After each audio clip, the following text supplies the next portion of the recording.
سنك لسه صغير وبتعاني من الهالات وبتعاني من الخطوط وبتعاني من البقع، كل المشاكل دي يا بنات هنحلها بحاجة بسيطة جدا جدا، وهي لبان الذكر. لبان الذكر من الحاجات الجميلة اللي بتحافظ على بشرة البنات، يعني ولا لا يعني لو انت لسه في سن العشرين انا بنصحك ان انت تبدأي تستخدمي الوصفة دي، هتحافظ على بشرتك يعني ما شاء الله طول العمر. هتخلي بشرتك مشدودة بيضة، هتزيل اي بقع، هتزيل الهالات، هتزيل كل مشاكلك اللي انت ممكن يعني تصرفي مصاريف هايلة جدا في التخلص من اي مشكلة من اللي انا قلتها دي. وهو منقوع لبان الذكر.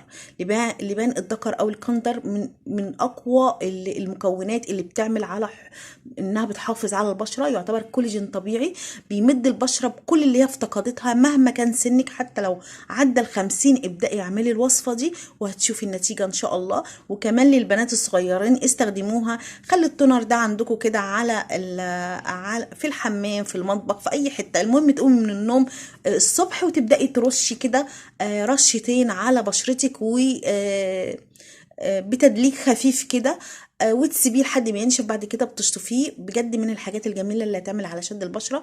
انا حضرته ازاي؟ حضرته جبت معلقه من الكندر او لبان الذكر وضفت عليه كوبايه من الميه وسبته من بالليل للصبح منقوع ومتغطي. بعد كده صفيته وحطيته في بخاخه زي ما انت شايفه كده. طريقه سهله وبسيطه جدا، ممكن كمان ترشيها على اي مكان في الجسم انت عايزه تفتحيه، وكمان تشديه، بيعمل على شد المنطقه بطريقه رهيبه جدا. جربوها يا بنات وان شاء الله باذن الله يعني هتستغنوا عن كل الكريمات والحقن وكل مشاكل البشره اللي احنا بنعاني منها. ده فيديو النهارده يا بنات، ما تنسوش بقى لايك الفيديو والاشتراك في القناه، واشوفك على الف خير، والسلام عليكم ورحمه الله وبركاته.